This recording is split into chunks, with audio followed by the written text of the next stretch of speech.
«Эхо Москвы» в Уфе и общественная организация «Берзямлек» представляют рубрику «Говорим по-башкирски». Облик. Тышкы күренеш.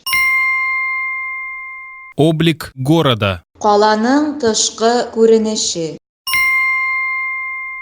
Облик города. Каланың тышкы күренеше. По мнению главы администрации Уфы, киоски с шаурмой не красят облик города. Өфе калаһы хакимияте башлыгы фикере буенча, шаурма һату урындары каланың тышкы күренешен бидәмәй.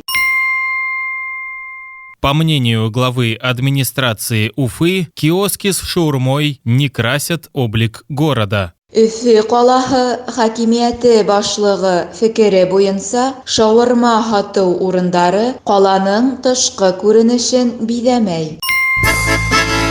«Эхо Москвы» в Уфе и общественная организация «Берзямлек» представляют рубрику «Говорим по-башкирски».